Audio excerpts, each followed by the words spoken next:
안녕하세요, 여러분. 오늘의 기사 내용은 유럽 선거가 재생에너지와 핵에너지에 미친 영향, 과 러시아의 우크라이나 미사일 공격의 영향입니다. 우선 좋아요 버튼을 누르고 채널 구독 및 알림 설정 또 잊지 마세요. 여러분의 관심과 지지가 저희에게 큰 힘이 됩니다. 첫 소식은 유럽의 최근 선거 결과가 재생에너지와 핵에너지 산업에 미친 영향을 알아보겠습니다. 이 내용은 월스트리트 저널의 아비 살즈만 기자가 작성한 기사에서 발췌했습니다. 유럽의 선거가 어떻게 에너지 산업에 희망을 주고 있는지, 그리고 석유 및 가스 산업에는 어떤 영향을 미치고 있는지에 대해 논리적이고 체계적으로 설명해 드리겠습니다.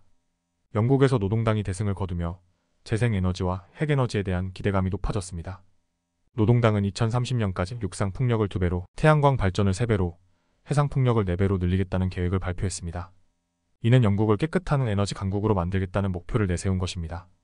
노동당의 계획은 ORSTD와 같은 주요 풍력 개발 업체에 큰 이익을 줄 것으로 보입니다. 또한 태양광 발전 확대 계획은 중국에서 생산되는 태양광 장비의 수요를 증가시킬 것으로 예상됩니다. 노동당은 또한 기존 핵 발전소의 가동을 유지하고 영국의 핵 함대를 확장할 것을 다짐했습니다. 이는 EDF와 같은 회사에 긍정적인 영향을 미칠 것입니다. 석유 및 가스 회사들은 노동당의 정책에 대해 엇갈린 반응을 보였습니다. 노동당은 화석 연료 생산자에 대한 세금을 인상하고 트래킹을 금지하며 푸케에서의 새로운 굴착 면허 발급을 중단하겠다고 밝혔습니다. 노동당은 석유 및 가스 수익에 대한 국가의 횡재 세금을 3%포인트 인상할 것이라고 발표했습니다. 이는 기업들이 최대 75%의 세금을 납부해야 함을 의미합니다. CLPP 등은 이러한 규칙에 대해 불평하며 영국에서의 시추 활동을 줄이고 있습니다.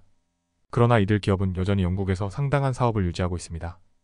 프랑스에서는 선거 결과가 덜 결정적이었으나 좌파 정당이 선두를 차지하면서 재생에너지 산업에 긍정적인 영향을 미칠 가능성이 높습니다. 극우 국민연합이 선거에서 승리하지 못한 것은 기후 정책의 긍정적인 신호로 해석됩니다. 프랑스 재생에너지 개발사 VOLTALIASA의 주가는 월요일에 6.6% 상승했습니다. 이는 국민연합이 과반수를 차지하지 못한 결과로 재생에너지에 대한 보조금이 유지될 가능성이 높아졌기 때문입니다.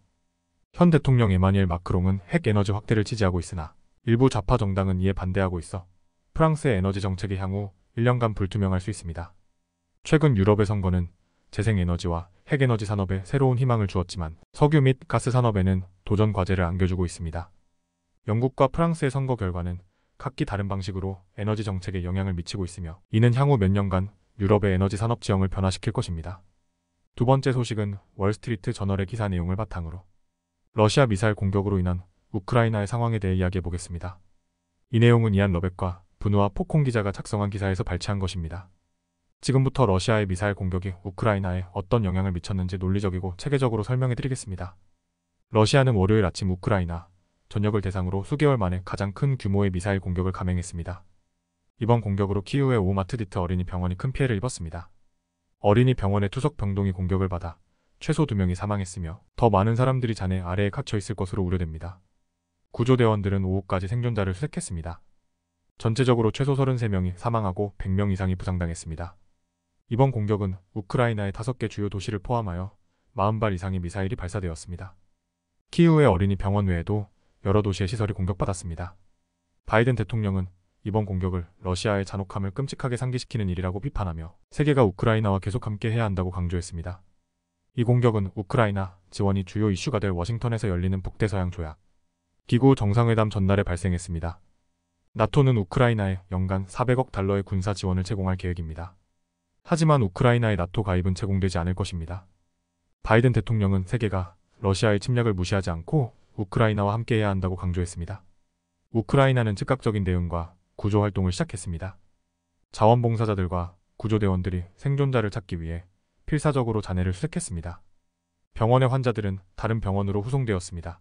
젤렌스키 대통령은 소셜미디어를 통해 이번 공격을 강하게 비난하며 러시아가 모든 범죄에 대해 책임을 져야 한다고 주장했습니다.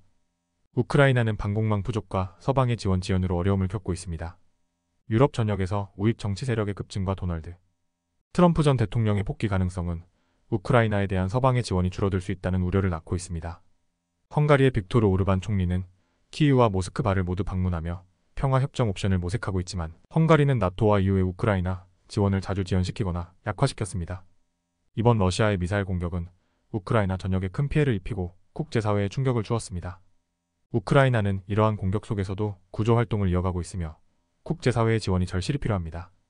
오늘은 여기까지입니다. 다음 영상에서 더 유익하고 흥미로운 내용으로 찾아뵙겠습니다. 이 영상은 투자 의견이 아닙니다. 매우 감사합니다.